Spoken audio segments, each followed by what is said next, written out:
Ukraine has a big problem. The Russians have between 3 to 5 times more artillery pieces than the Ukrainian army.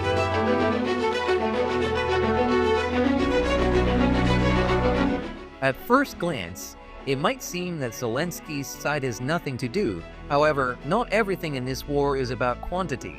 There are a series of factors that allow Ukraine to continue competing in terms of bombardments even 3 years after the start of the war. In this video, we will see in less than 5 minutes what role artillery plays in the war in Ukraine and how the Russians suffered their worst day for their artillerymen in March since the war began.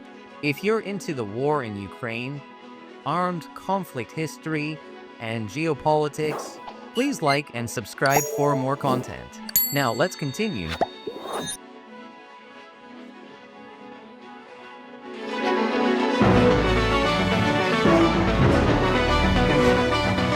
When the war in Ukraine broke out in 2022, Ukraine was at the total and absolute mercy of Russian bombs.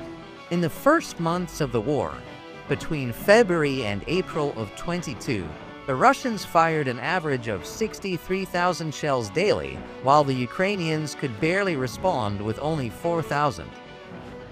From that moment, the situation began to level out. The arrival of Western supplies and equipment and the development of the war itself have led to the Russians firing less and the Ukrainians more.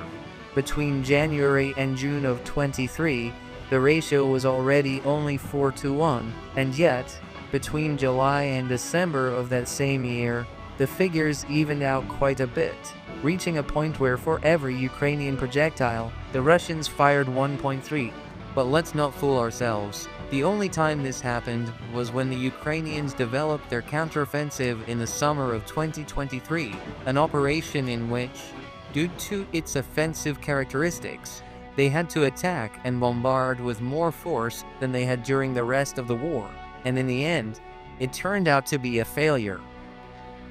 Since those years, drones have partially replaced traditional artillery, but as I said, only partially. Populations like Bakhmut, Avdiivka, or Mariupol, and soon the city of Pokrovsk itself, are in this state not because of drone swarms, but due to the constant rain of shells, rockets, and missiles. Ukraine does not have the variety of systems that Russia has, but artillery, despite everything, is a subject in which the Ukrainians are more or less keeping up to date, and this is mainly due to two characteristics that are apparently negative. First, numerical inferiority.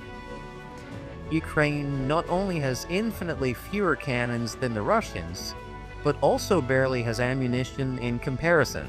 That caused the Russians to spend a long time firing at levels they have not been able to replenish. They have emptied their arsenals and now must scrutinize what they attack and what they don't, while Ukraine maintains the same ammunition reasoning situation it has had since the beginning of the war.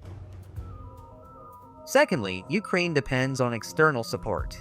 Many Russian pieces are from the Soviet era and the ammunition as well, and therefore they are much less accurate. In other words, more shots are needed to do the same damage as the Ukrainians shooting less. This also has its counterpart, while Russia, for better or worse, can more or less meet its logistical needs if the West turns off the tap. Ukraine does not have autonomous productive capacity to produce spare parts, pieces, and, of course, ammunition. And at this point is when the Western pieces, specifically the American M, stand out as the most precise weapon of the war, being able to hit moving tanks at more than 20 kilometers with a single shot. If we add the French pieces like the Caesar or the American HIMARS to these, we will see that they have a fairly even competition with the Russian Akatitsa self-propelled guns or the MLRS rocket launchers. Currently, Ukraine operates between 1,002 and 1,000 artillery systems. Not all of them are the American, and of course they are below the environments, between 5,000–6,000 systems operated by the Russians, but they are operated in coordination with drones and are capable of achieving results like those on March 28, when they destroyed in a single day, according to important Ukrainian sources, 122 Russian systems being targets. This is a difficult fact to verify, however. Putin's people are not making it easy. Despite the fact that the Ukrainians are accurate, the Russians are more so, and although they are currently slowed down, they are advancing and do not depend on external supplies, also considering that the recent alliance with North Korea will bring them many more artillery pieces to the front. Russia, as we mentioned in the previous video, is planning a new offensive in which it might make sense not to expose all the pieces on the same board.